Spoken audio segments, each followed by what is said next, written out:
What's going on, guys and gals, and welcome to Good Real Hunting. We have for the good reels so you don't have to. It's your boy Brad. The Brett Man's right over there. Today we're talking about the new Netflix trilogy, Fear Street, all three of them. We're going to do Fear Street 1994, Fear Street 1978, and Fear Street 1666 today. We're excited about it. If you guys haven't checked those movies out yet, it's a whole trilogy that Netflix just dropped within the last month or so. Be sure to check those out because we're going to do a spoiler discussion here today, ladies and gents. We're going to have a lot of fun with it, and we're just going to have fun. We're going to have a good time. But again, make sure you watch them first before you come check this video out because we're gonna dig deep into the spoiler territory. So what our plan is to have an open discussion sort of the three movies of the full trilogy. And then towards the end, we're going to rate each movie and then we're going to rank the trilogy based on our favorite movies and put them from worst to best. So we're excited to get into it. Burt, man, what are you thinking about these, brother? Dude, I had very strong opinions of this movie, so I cannot wait to talk about them. I cannot wait to try out these bad boys, these new headphones that I got on Amazon, so I don't have to mess with those shitty earbuds. So I am ready to rock and a roll. And just like you said, this will be a spoiler video here. So if you have not seen this, stop what you're doing. As Brett says, go to Netflix, watch all three of them. You can make a whole day out of it. I would say about 7. It takes you 7 hours to watch them all in one day. Do that, then come right back here and finish off the rest of your day with our thoughts about these three movies, and let's get going. Let's freaking do it, man. So let's just go ahead and talk about it, man. Okay, so there's 3 movies here to discuss. We're going to just talk about the full trilogy. So there's nothing too crazy. What do you think? What do you like overall about these movies? Man, the big thing that I really enjoy about these movies is just that they all intertwine to each other. Like when you go to the second one, they refer back to the first movie. And then when you go to the third movie, you see the second movie did refer to the third movie, and vice versa. I immediately get invested into stories that kind of intertwine with each other. So, and these 3 movies did a fantastic job in doing that. Even to the smallest detail. I agree. It's amazing what you can do whenever you have a story, like a trilogy per se, that you have the full story in mind before you go to film. And I think that's great. You don't get that a lot these days because a lot of people are just all about pushing movies out. And let's do a sequel now that this one is successful. And then that was successful, let's make it a trilogy. That happens too much these days. So it's nice to see a trilogy that they planned out. They started with the end in mind, which is always a good plan. And they went ahead and they just wrote the whole thing out. And then they filmed it, which again, obviously these are based off of R.L. Stine's books. So, it's got some source material to go off of, which is great. But I think it's great. And yeah, the way they work together to tell one story, one cohesive story is fantastic. And I think that really bodes well for it. Another thing I really like about it is the fact that you cover multiple time frames. You call multiple settings, if you will. Mm-hmm. You get one in the 90s, 94, which is cool. You get some kick-ass 90s music in there. You get some Offspring. You get some stuff like that in there. It's awesome. Mm-hmm. And then you go to the 70s, you get some kick-ass 70s music, Cherry Bomb and whatnot, and all kinds of good. Don't Fear the Reaper was in there. Nice callback to Halloween, right? Because it was 78, and Carry On, Wayward Son. Yeah. Yeah, I can't talk tonight. But anyway, so the great music, and then they go to the 1660s, and it's it's this freaking crazy witch music, The Witch. Yeah, exactly. It had a lot of witch vibes there. So I think I like the way they were able to kind of transverse this through the 3 different time frames as well. And still, even then, with hundreds of years separated, still tell one cohesive story. It was great. Mm-hmm. Yeah, absolutely. And you were just spot on with the different settings and all that. So each movie brought something unique and different to the table. So if you didn't like 94, which for some strange ass reason I keep wanting to call it 96, just because I guess the first one, 94, had Scream vibes and Scream came out in 96. I guess that's why I keep on calling it 1996, but it's 1994. So yeah, that was great. Yeah, that was great. Laser beams. Tractor beam. But yeah, 94 had a really good setting. Had all those classic like 90 vibes to it, as you mentioned. Even though I did get a lot of Scream vibes in this one, and I love Scream, so that did not bother me. I know it bothered some, but not me. I thought it was great. And then 78, we got that camp atmosphere, and man, if you're going to do a slasher movie, that camp atmosphere is the direction you want to go in. Brought something else to the table too, and from what I understood too, that they were filming at the location of Jason Lives, which That's exactly. But I did hear that that's completely false. No, that's true. I could tell from the trailer. That's totally the same location. You sure about that? Because I keep on seeing articles where it says. The second I saw the trailer, I'm like, dude, that's where they filmed Jason Lives. Like, it's got to be. And then I saw an article that confirmed it. I mean, if it's false, it's false, but it looks identical. I mean, yeah. to a T. Like, I didn't even see the article saying that it was. And then the second I saw the trailer, like when this thing was first came out, I'm like, oh, that's 100%. That's the camp down here in Georgia. Mm-hmm. But I mean, maybe I'm wrong. I'll have to. I can take a look at it and see. And if I am, we can just cut all this out. But yeah, we're keeping it in there. So guys, if you're watching this video, let us know which one is right or wrong. Because again, we just want to be sure we're accurate. Let us know in that comment section, please. But again, I love the camp atmosphere. I thought it was fantastic. I just love camp horror movies. What can I say? And then 1666, as I mentioned earlier, it had the witch vibes, just something completely different for a different horror fan base. And I thought all three movies did a really good job at that. Yeah, dude, I think 94 definitely had some good Scream vibes to it. I mean, I think the ghost, the not the ghost face, but the skeleton face guy, he definitely looks like Ghostface with the way he acts and everything. So I think that was kind of neat. The first movie, just kind of break it up a little bit.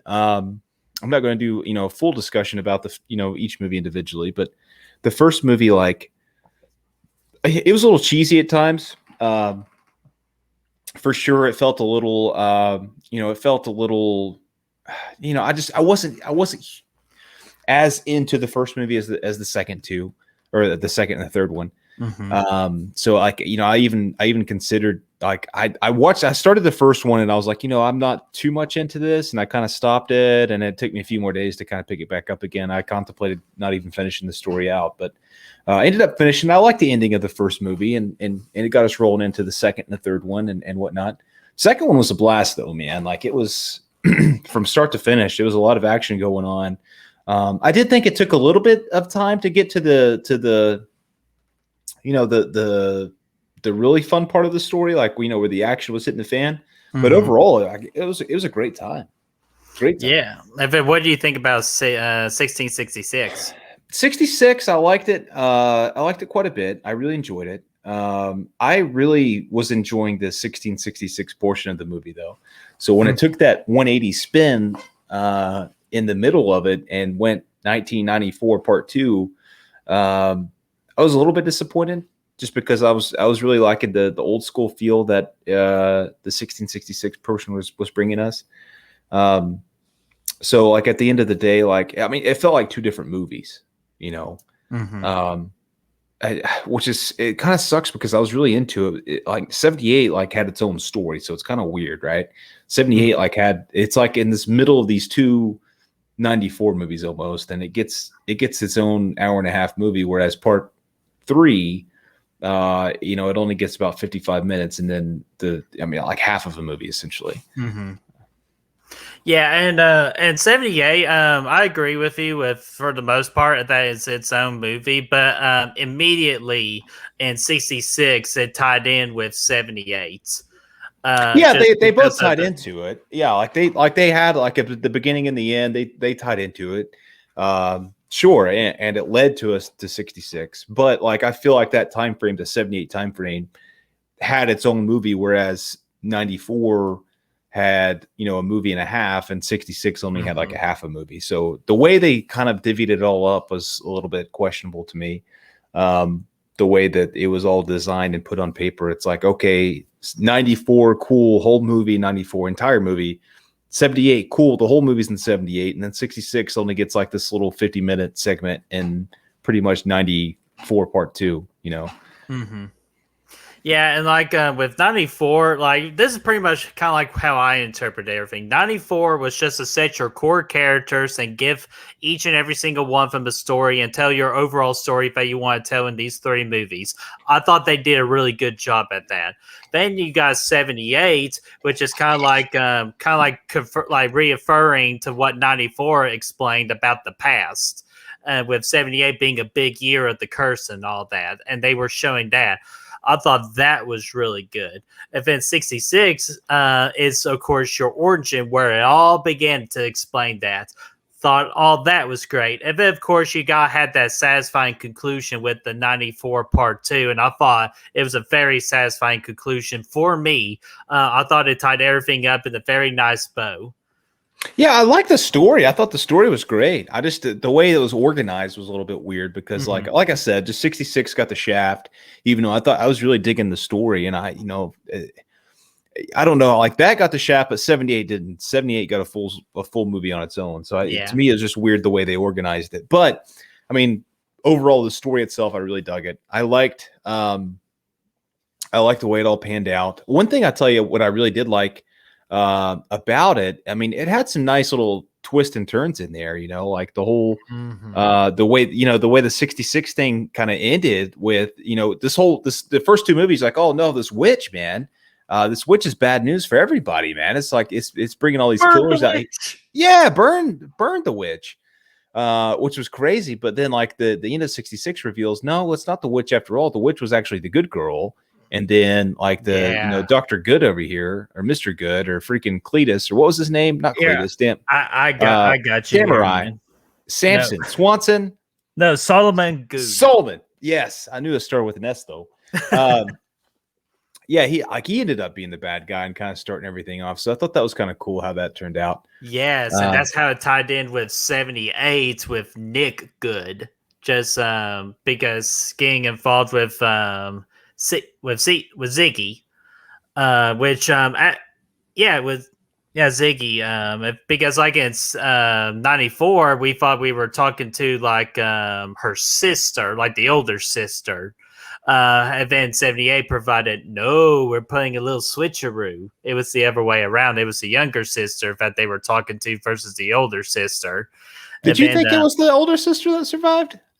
Yeah, I really thought so. And then when she was getting messed up at the end of the 78 with all those axe bruises like to her chest, I'm like, dude, how the fuck did she survive this? And then I'm like, wait a minute, you don't think? And then that's when they revealed that twist. I'm like, oh, those teasers. See, I don't know. Like this happens to me a lot, Bert. I don't know what happened there, but I actually thought the whole movie Ziggy was the one that was going to survive. Like I was like, this is the sister right here. It's Ziggy. Like this is the whole time I was thinking that. So, but I could see. I mean, the older version of Ziggy looks like the older sister, so I could see that. I guess being what you would expect. For me, I that's what I expected at the end. But I thought that was cool. But yeah, like I mean, overall, I liked the way everything panned out. One thing that was also another thing that was cool is like this trilogy wasn't afraid to kill people off, man. They killed people. They killed lots of people. Like at the end of 78, you're sticking with this core group of characters throughout the whole movie. And I didn't expect any of them to die. Like I'm like, these are our characters. Nobody, like, especially Netflix, they're not gonna on Netflix. They're gonna kill people off on Netflix. They're not gonna do that. I was like, this is a Marvel movie. They'll just bring them back somehow. Yeah, exactly. That's what I was thinking. I'm like, they're not going to kill them off, but sure enough, at the end, they get to the meat factory or the grocery store or whatever. But yeah, freaking Kate and Simon got brutally murdered. So yeah, like I agree with you. Like nobody's really safe in this series, and they really established it with those 2 kills. And I was kind of like, oh shit, because I was like liking the Kate character. So that just really came as a surprise to me. And then, yeah, man, like that. Just like, again, like you said, Netflix just doesn't hold back in this in the death department, or just this trilogy. Yeah, I know, man. It was very surprising. The way all that panned out in 94 was crazy. And then 78, God, man, I can't remember any of the names. but I know what was okay, so Iggy's sister's name was what now? Cindy. Cindy, and her pal. She had a pal named Yeah, Alice. Alice. Yeah, so Alice was like I expected Alice to die just because the way her character started off, like, is not really one that she's the one with the shorter hair, right? And the Yeah. one with the okay. So yeah, so she started off. I wasn't much of a fan of her character beginning of the movie. She was kind of annoying, and she was kind of just like whatever. But she had a good arc, man. Like she had a good character arc at the end. I didn't want her to die, man. At the beginning, I'm like, okay, she can die. I don't care. This is good. We can kill her easy. But like towards the end, like we get this nice arc of her like, oh yeah, my life sucks too. I cut myself and all of this, and like really starting to be kind of vulnerable with her friend there, Cindy, and great arc. And the way that she's like she breaks her ankle descent style when she which I don't remember, did she trip and fall, or I can't remember what happened, but I know her bone was sticking out. It was something like that. It was just what we call it hurt like crap, man. It hurt. Yeah, her bone snapped out, and then Cindy just put a little tape around it, and she was good to go for the most part there after that. But then she ends up like pretty much like saying, "Hey, you go save your sister. I'm going to hang out down here," and ended up ultimately saving the day by finding the hand. Well, I guess she didn't really save the day for anybody, but she still she put a good effort in. And then towards the end of the movie, again, she's just kind of getting fleshed out more, and I liked her character. That's good writing. That's good writing. That's a good way to flesh a character out, to make a character like you don't really care for him at the beginning of the movie, but by the end you're kind of pulling for him. So I like that. Yeah, and needless to say, the whole reason I got into that is I was surprised by her death at the end from the character development they put into her. Yeah, the timing of Alice's death was really spot on too. Just because again, you were starting to like her and all that, she's getting riled up, and then bam, she gets it, and that just came out of nowhere. I was not ready for it, and I'm like you, I didn't want it to happen, just because like towards the end we were feeling sorry for Alice and we wanted to cheer for her. And I thought like overall with these movies, I thought the character development was really strong. Just because you were really invested into each character, you cared about them, you wanted to see them developed, each one developed. So what you get at the beginning with them, you get a totally different character with them at the end. And like you said, it's great writing and great storytelling. Yeah, I think so too, man. I really enjoyed the way they wrote the characters. And for the most part, like in '94, I was questionable about the characters. Like I was like, these guys are cheesy as hell. Super dramatic. A lot of drama was going on in that first movie. And I was just like, yeah, this is too dramatic, too much teenage drama for me in a movie. But, at the end of the day, it ended up working for me for the most part. So, I mean, again, I do feel like it got a little over dramatic at times, but overall, I mean, the stuff they threw in there was pretty decent, and it was good character building, writing that they were putting in there. But yeah, I mean, I think that all worked out pretty nicely. But yeah, like just the way they build these characters up and then they kill them off. Like you have what's the main girl's brother's name again? Oh, the brother. That is Josh. Josh. So yeah, we're getting him all pumped up, right? Because he's found himself a lady. He's doing his little cheat code: up, down, left, right, up, square, X, X, X. Yeah, that was all great. I thought that we did. Was great. It was good because that's what we did back in the '90s, man. We memorized codes and shit. So I thought that was cool. But yeah, he found himself a lady, and the lady gets killed off. So again, like just kind of going off the same thing. I was so bummed when that happened. I'm like, Josh, my man, getting something with Kate. And I actually liked Kate characters too. Simon, I was meh about. Like he was the main one bringing the comedy to it. It's like, yeah, this zombie chick, this hot chick was killing me. She was hot. Like, dude, he whacked that weenie in the bathroom too, man. Remember that? Whenever everybody was hooking up at the end of '94. Oh yeah. And he was... Wait, y'all with the Pound Town? I'm with the Pound Town. I thought that was hilarious. Just because he was just having fun with the situation. But other than that, Simon was just okay. I liked Josh's character. He was very important. And then, dude, I was super invested into Dina and Sam and their chemistry. And I thought they had really good chemistry and told a really nice story.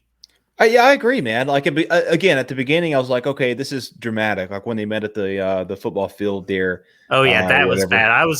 I'll admit, I was worried about that too. Yeah, but by the end of the movie, like they actually built something that I was caring about, and they did a really good job, and they did have good chemistry, man. Which spanned all three movies. Well, second kind of skipped over for the most part, but the third movie it came back. Yeah, about like Um, two. yeah, so that was solid. I really enjoyed that. Couple of characters that you can care for, and then, yeah, like I mean, overall, I think the characters were pretty decent. They were all pretty solid. But my favorite man was was Iggy. I think in the whole trilogy. Mm-hmm. Oh yeah, Iggy, that was your favorite. I think so, man. That's why I have. Yeah, that's yeah. She was great. So obviously, like I was kind of sad that she was only in really in one movie. I know they brought her actress back on the third one, but the character itself, I mean, I guess technically was in three movies, but for all intents and purposes, was only in the second movie. So yeah, because she was in Stranger Things too, season 3. Definitely, I think she was 2 and 3, wasn't she? Yeah, she was in both. 3. Yeah, and she did a great job in this in '78, Fear Street '78. I thought again she was a large part of why I like that movie so much is her character. She's just kind of rebellious and just kind of get into trouble and doing the Carrie references and the Stephen King references and all that stuff was really cool. And the little roach bucket was kind of a fun thing to do there. Yes, and how they referred that back to 94 part 2, I thought was excellent. Again, just tying everything together and like even the smallest details of tying everything together. I'm telling you, I'm a sucker for those kind of trilogies or sequels. So like give me all of those. Yeah, I think that was really cool the way they tied it all together. But yeah, I think she was great. But yeah, I mean, it was interesting, and I liked her sister too. Cindy. Yeah, I think she was good. She was a good character as well. Again, we find out later in the movie that she's got a past too, and the reason she's being so good is because she feels like she has to, so she can be above her parents, I guess. Her. So I thought that was a cool little character moment as well. And again, okay, so kind of getting away from the characters a little bit. Another thing I like about the right. Yeah, go ahead. Sorry, I wanted to mention my favorite character real quick. My favorite character was Dina. Just like the main character I would say for the first for 94 and for and 94 part 2 and 1666, because she was the one that played Sarah back in 66. Kind of like one of those magical power things where like she was like in the foot, like kind of like in the shoes of Sarah, like seeing everything through her eyes, which I thought that was excellent. Just for the main character to kind of like experience exactly why Sarah was actually innocent versus guilty. And then I just liked her attitude. I like the actress. The actress's name is Kiana Madeira. I thought she did a really good job just playing the character, and I want to see more of her in the horror genre. I feel like she can bring something cool to the table, and I just dug it. Yeah, I did too, man. I thought she did a really good job, and again, like at the beginning of '94, I was a little bit worried, but as things progressed, I mean.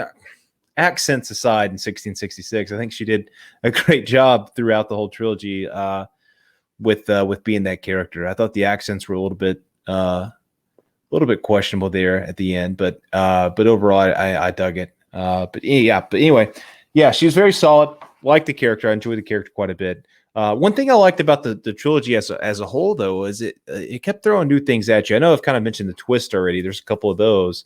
But I like the way that like the first movie came out, the 94 movie, and it's like, oh, okay, so now we know that if the witch is mad at you, they're going to send these murderers after you or whatever, the Axeman, and the Milkman, and what's the name, the gal, Ruby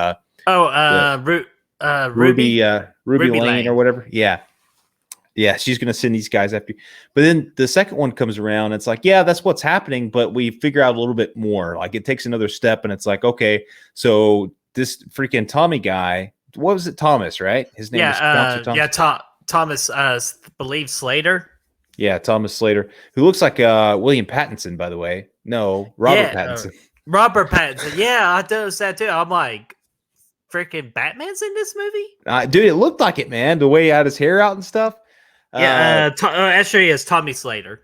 Tommy Slater, okay. Heath Slater's little brother. Anyway, so he comes out, he gets selected to be the killer. So I thought that was cool that we kind of get a little bit more backstory there in 78 of how these killers became what they are.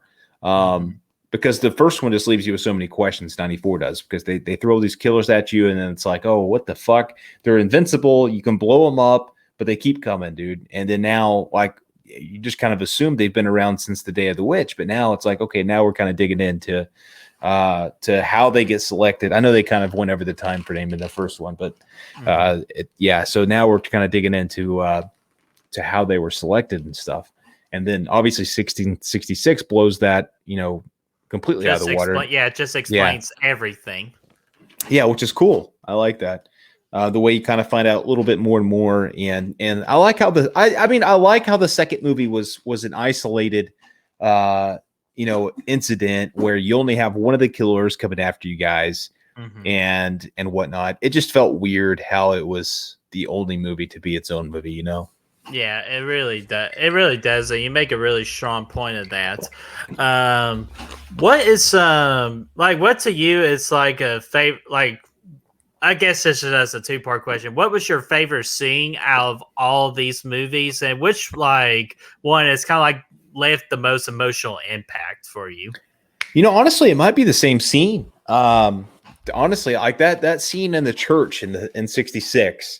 Where they go in. Dude, you know what I'm talking about? The cinematography of that was fucking perfect. Yeah, that was intense, man. Where they go in and everybody's freaking their eyeballs are missing and shit. Like, that was pretty crazy. I think that was definitely one of my favorite scenes, and definitely one of the most emotional scenes, because her brother was killed in there. Sarah's brother at that point, which we haven't really talked too much about the third movie yet, but it starts off, obviously, it brings a lot of the same characters back. The same actors is back to play actors and actresses. It's kind of like American Horror Story. I was thinking it almost reminds me of Back to the Future too, like the trilogy, when you're like, you go back to the Western days, that you have all the same actors playing people in the same lineage as the other people, which is interesting. But yeah, I think that sequence was great, man, in the church. So kind of like so two birds with one stone. That was your favorite scene and emotional scene. I'm thinking so, yeah, and also, what emotional scene? I might have to go with the two sisters getting chopped up at the end of part 2. 78. Yes, that. Mm-hmm. Yeah, that one really got to me just because they did such a damn good job, writing out the relationship of the two sisters and how they hate each other at the beginning, and they were getting to reconnect at the end, but they didn't reconnect for long. That one was emotionally powerful, but to me, the most emotional one is when Sarah gets hanged, and she made the ultimate another good, sacrifice. That made me had to press pause for a minute. I'm like, damn, dude, just getting all emotional and shit. Because but that's excellent writing that makes you feel that for the character too, especially for Sarah, who at the whole entire trilogy we thought was the big bad person, and we realized it's not. It's the good family tree. Which again, great twist. But yeah, with Sarah just giving up her life, just so that she can save her love, just emotional stuff, man. Yeah, that was good, and that's because they built up, like you said, the writing was good, so good. They built up. A great portion of the movie was dedicated to building up that relationship between the two. I don't know her name in the 66 one, the girlfriend's name, but Sarah and Hannah. Hannah, that's right. Yeah, it does a great job of building that relationship up throughout the movie, at least for the first hour of the movie. that yeah, at the end that totally is up there on the emotional list. That'd probably be number 2 for me. The reason I have the 78 one is because I like Iggy so much. I thought she was great. Yeah, like Uh, that's such a strong scene too.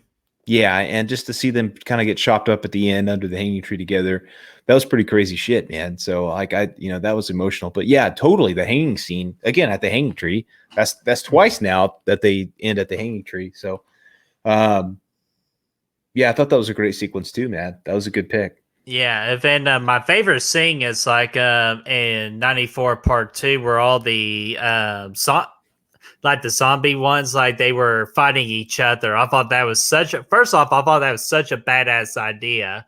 On like, man, how are we going to get ourselves this situation? Well, let's extend it longer, and then they spread, Dina's blood all over the zombies, and they're Oh like, yeah. "Oh, I smell you're Dina." If I know you, Dina, no, you, Dina. And then they all just had like a big zombie like brawl for all, and I thought that was awesome to watch.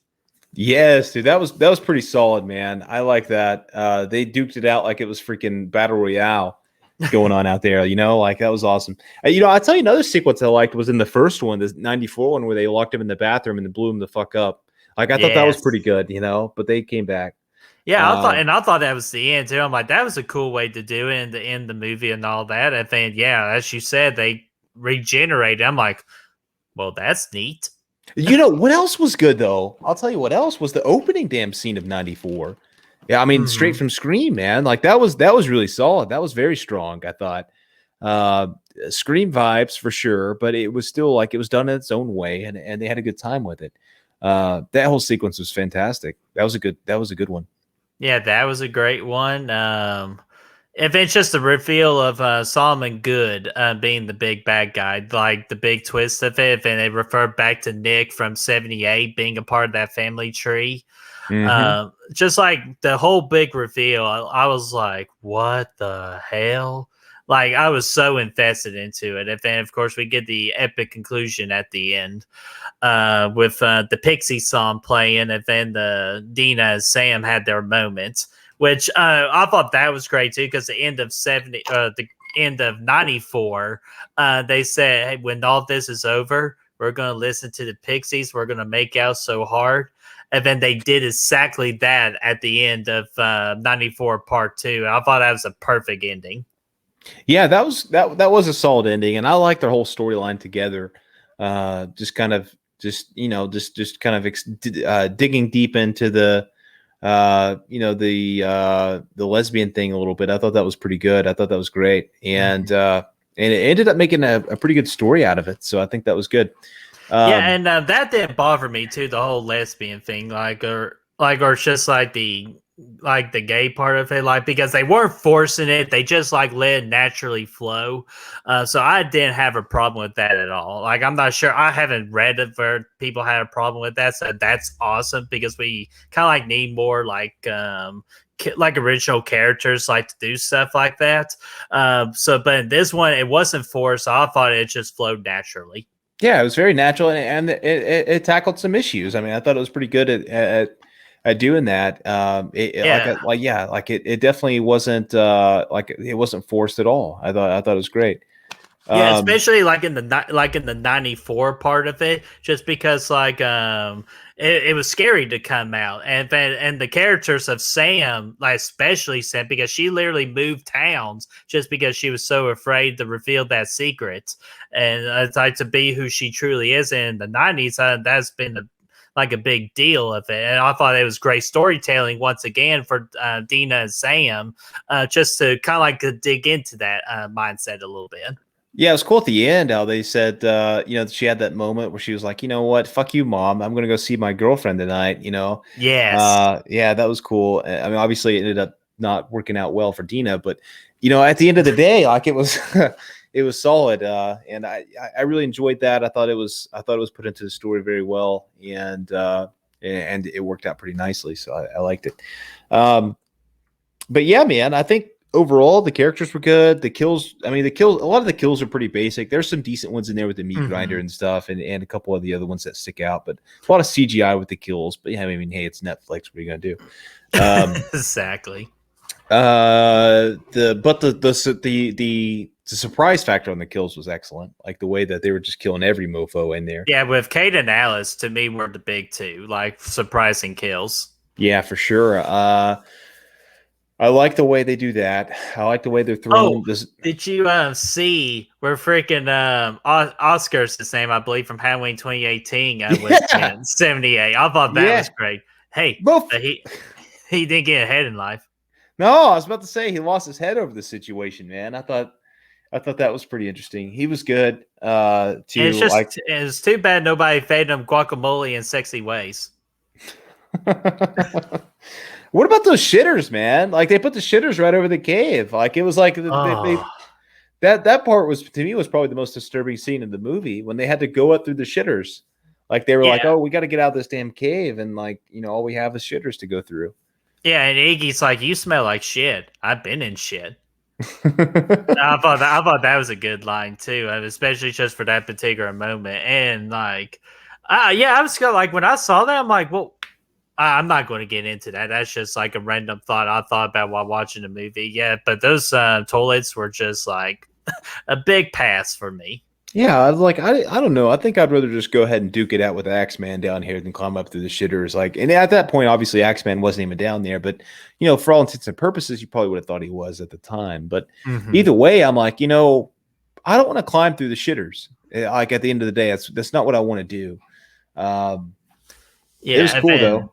Yeah, then children in 78 got killed too, and that's a ballsy move to do. Yeah, dude, they got chopped up. So I was thinking the whole time, I was thinking of Child's Play where they had the color war in Child's Play 3, with the guns and stuff. Dude, but, when I saw that, I'm like, damn, I want to play that so bad with us and the demons.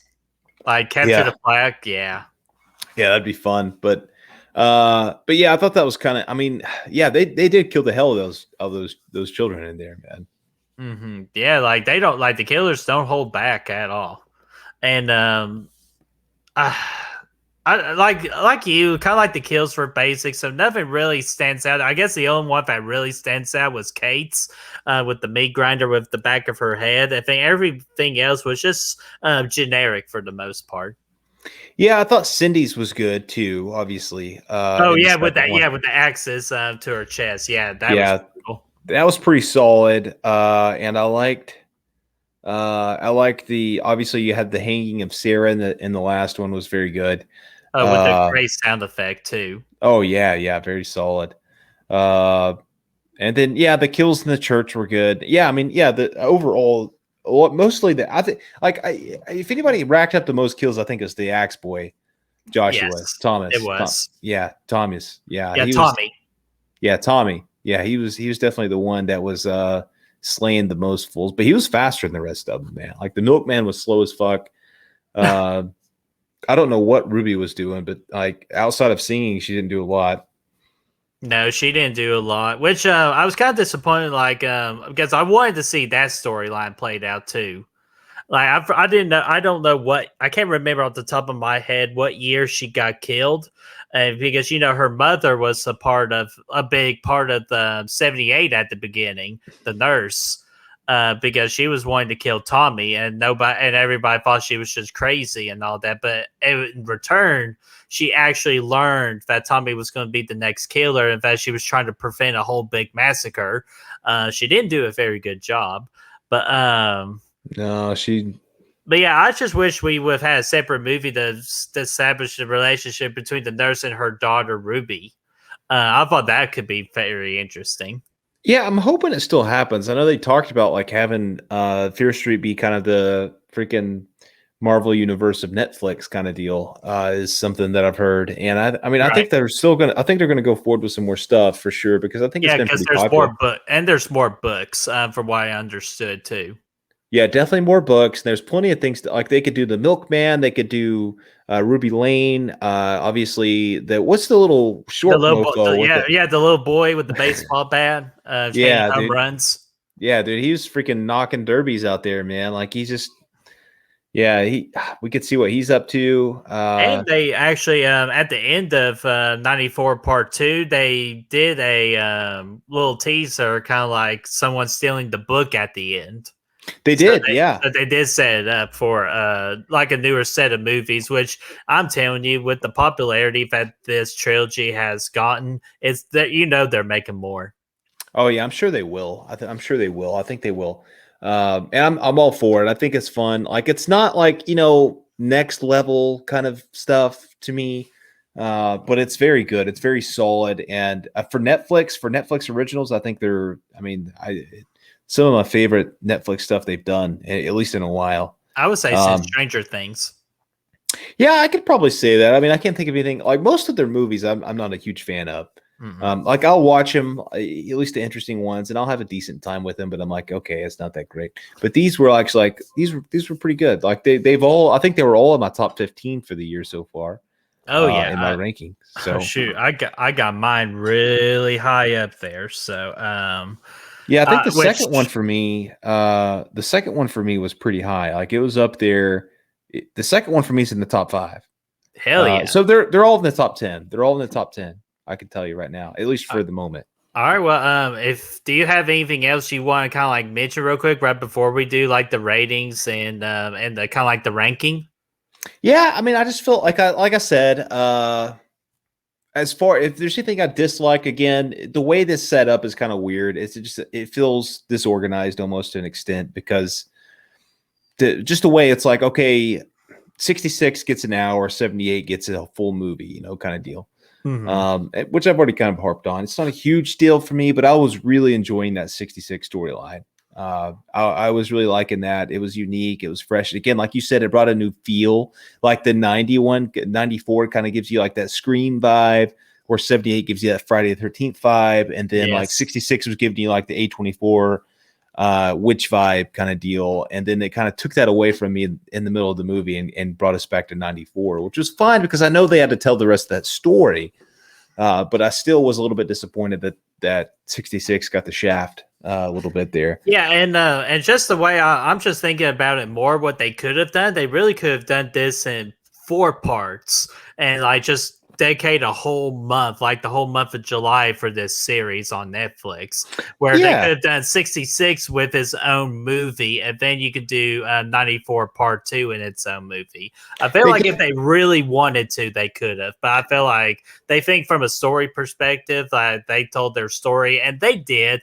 But yeah, I'm with you. They could have gone a little bit more detailed or just shined more light in 66. Yeah, or maybe they do 78 and 66 together and make 78 part 2. It's all like like it's just something like that. I just feel like the way it was organized was weird. I feel like I mean, as 78 again, it was probably. I mean, I love 78, so I'm not complaining that it has its own movie, but it's just weird the way it was organized is all. And yeah, I think that was it. And again, like I mean, some of the acting was a little bit spotty at times. I mean, overall, I enjoy. Again, it's Netflix. It's not a huge budget kind of deal, and I can respect that. But yeah, I mean that's pretty much the gist of my negatives for the show. Is just the kind of the way it's organized and some of the acting and a little over dramatic at times. Sure, I'll give it that too. But yeah. That's the same thing for me. Like the acting mainly is what's like what are my negatives are. Like it's like there's characters or like actors that just like go over the top. Sometimes I'm like, that's too much, especially with 94 with Simon. Yeah. Like to me, he went too much over the top at times. Like I understand what he needed to be with that core group of characters. And then what is the name of that guy that freaking Josh called in that favor at the end of 94 part 2?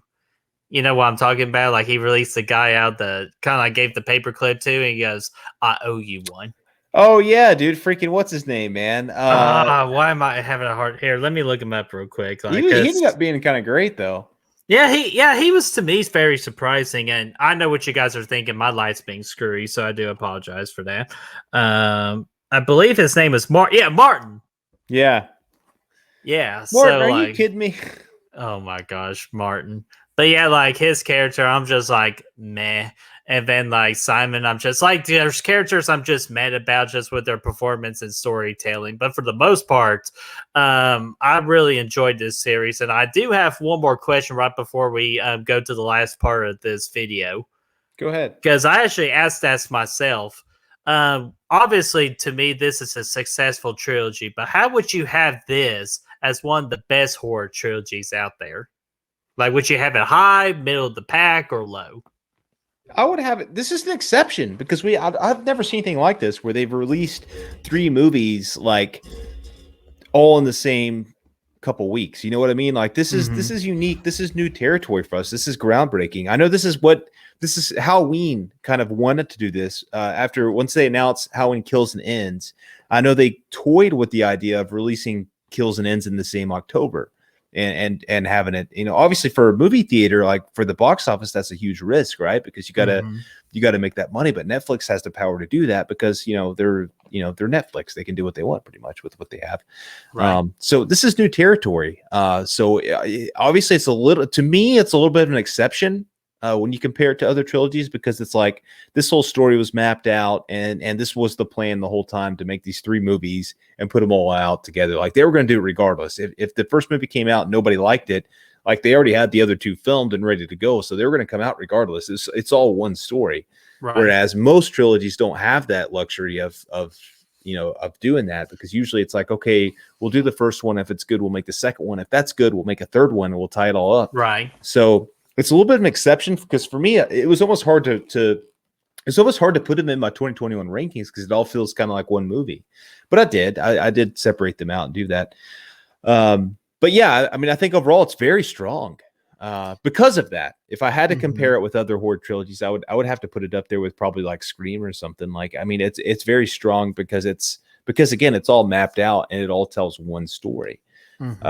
Whereas with a lot of trilogies, again, like I've harped on, you don't get that. Yeah, and that's a great point too. Just because it takes like the 3 weeks to release all these movies. It's something that's really never been done before, and I feel like right now in 2021, where we're in the age of streaming, that's a very good risk to play. And as you say, it's Netflix; like they're going to keep making the money anyway, so they're able to take risks like this. And I think this is a risk that highly paid off too, because everybody was just like cringing their teeth into the 94, and then they had to wait a whole week just to see what happens next. And I think that's excellent. And then Friday the 13th, like back in the 80s, they were releasing one pretty much every single year too. So kind of like this was like our version of what like the people in the 80s dealt with Friday the 13th, but they had just to wait a little bit longer. So I give Fear Street very big props on that. But for like as a trilogy, I really have it high up there with, like you said, with Scream, and I'll even give you another one too, Evil Dead, because to me, I think that's the best horror trilogy that's out there, in my opinion. I have at number one, like Fear Street's really up there. One that I want to be up there is The Conjuring, but the third movie fell flat for me and kind of ruined that, and I was disappointed and pissed off. But with Fear Street, very successful trilogy for the horror community, and I feel like this one that people will revisit. Yeah, I think so too. Again, it almost feels more to me like a TV show than a trilogy, but I mean, it is a trilogy for all intents and purposes. So I mean, I'll give it that. It's very strong. It's a very strong trilogy, and for that reason, I mean, I would be down for Netflix to do more of this. Like, I would totally be down for them to come out with more planned out trilogies back to back to back. Because why not? Like, I mean, they can do that. They don't have to worry about box office numbers to determine their next thing. Especially in this scenario because you're using the same actress, which is why 1666 was the way it was. You have the same core group of actors throughout the whole trilogy, so I mean you can do that easy, and it doesn't cost that much extra. You can shoot it all at once. Like this one, they shot it all in Atlanta together, and they use different settings, of course, throughout to do that. So yeah, I mean, it makes sense, and I'd be down for them to do more of it. It's really cool. It's very unique, very fresh the way these came out, and yeah, I'd totally be down. Yeah, easily sign me up with more of them because, like, again, if I could get that invested into a story, I cannot even imagine what else they could have up their sleeve. So yeah, sign me up for that. Definitely. So are you ready to rate these bad boys? Let's rate them. Why not? Hell yeah. All right. Well, you want me to go first? Yeah, go ahead. Okay. You can do. You just want to do one at a time, or do you want to go?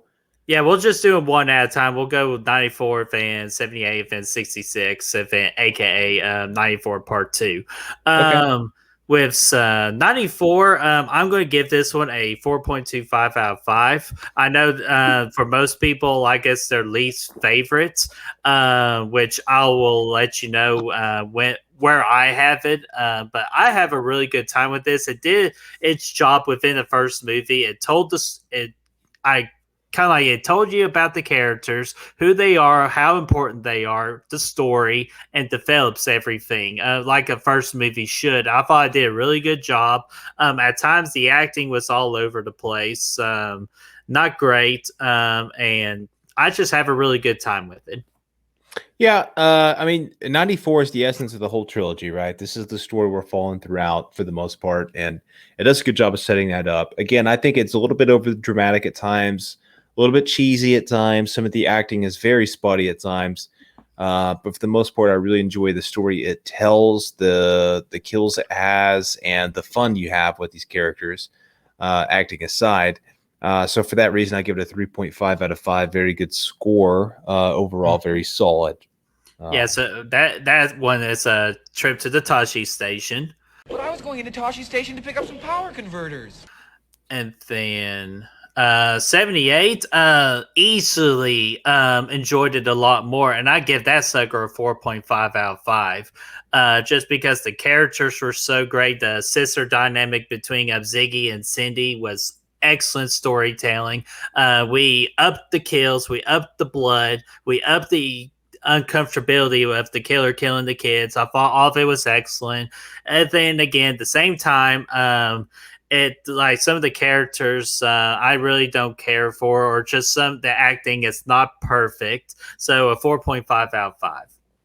Hell yeah. I really the second one for me, again, all the good things you just said, I thought it was great. It took a little bit of time to get rolling with the main story and the fun times. But overall it did a really good job. I will give that one a 4. Oh boy. Let's give it a 4.25 on that one. I really enjoyed it. Oh, we almost got a Yippee Ki Yay. We were so close. So close, but not quite there. So that's a high midichlorian count at that Tosche station. But I was going into Tosche station to pick up some power converters. So, all right, 1666. The first part of it, like, I could have probably the 66. Actually, I really could give it like a 4.75 for that first part. I thought it was like nearly perfect. And then part 2 and 94, it's the 4.25. Like, I still loved it. Great conclusion and all. But when you combine everything, it's a 4.5 out of 5 for me. Just pretty much the same thing. Everything was just turned up a whole nother notch. They did a great job tying everything in with the kind of like the climax, the big reveal. I thought they did an excellent job with all that. But at the same time, there's some character decisions I'm just okay, and acting okay. And kind of like with you, the 66, they did that one too short where they could have extended upon on that. Because like the 94 part 2, I feel like went a little too long where they could have just wrapped it up real quickly. Yeah. So 4.5 out of 5. Good deal. Yeah. For 66, again, I was really digging the old school stuff, the old period piece portion of this movie. That easily would have been a 4.5 for me if it kept going. But they cut it off halfway through, and we get second part of 1994, which for me makes the movie feel really disorganized and not as planned out as it could have been, because it's labeled 1666. So you know that's what you're looking for at that point. So for that reason, mostly I'm going to give it a 3.75. Okay, so that is another trip to the Tosche station. So again, good series if we're giving a trip to the Tosche stations. That's a trip for you, a trip for me, and a trip for everybody. But I was going into Tosche station to pick up some power converters. Oh yeah, then all right. So those are our individual movie ratings. So I bet y'all could determine what's from like worst to best, but we'll still tell you anyway. The worst for me, even though technically I don't consider it I hate when people say it's the worst, but I feel like all of them were so damn good. Like obviously 94 is the worst out of the 3, even though I still absolutely love that movie and I thought it was a really good time. So 94 is number 3. 78 is number 2, and then 66, and then 94 Part 2 was number 1.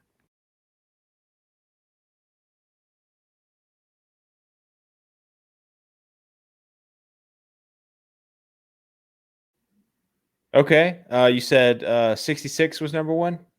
Yeah, 66 and then 94 Part 2 was number Okay. 1. Cool. Here's what I'm going to do. I'm going to word it a little bit differently than the Birdman did. I'm Yeah. going to say my third favorite movie of the bunch was going to be 1994. I think, again, very solid. I actually I contemplated this in second place, like swapping a few times because I actually did. Again, there's just some parts in the middle for me, just over dramatic. Took too long to get rolling. Almost lost interest there for a little bit in the middle. But once the third act, I really enjoyed, and it made up for it for the most part. Second place for me is 1966. Again, would have been my favorite had it been a full period piece there and stuck in 66, but the switcheroo in the middle really turned me off. So for that reason, it's number 2. Very close again at number 1. And my first place there is the Slashmatic 1978. I had a good time. Just a lot of fun from start to finish. It felt like the most straightforward, organized movie of the bunch. I mean, I guess 94 was up there too, but this one was its own story for the most part, and I really enjoyed it for that. Iggy was fantastic, and she's pretty much primarily the reason why I'm picking this over 66.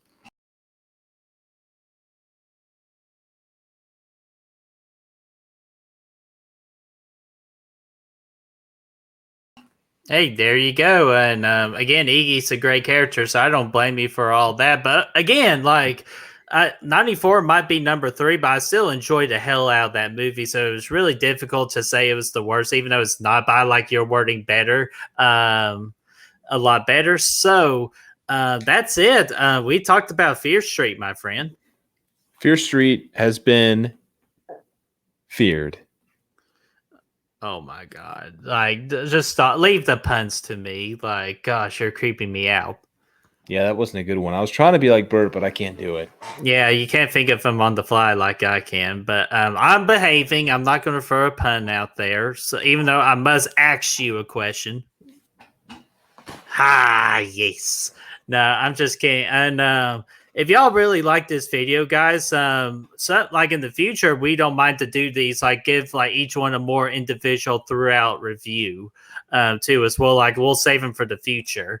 But we just wanted to quickly to put our thoughts out there because everybody has been enjoying the hell out of this series. We've enjoyed the hell out of this series. And again, we hope they make more of them. Yeah, definitely. We just wanted, since we were like, we didn't drop a review for them as they came out. So we're like, what the hell? Let's just talk about them all at once and do a ranking all together, and just hopefully you guys have a good time with it.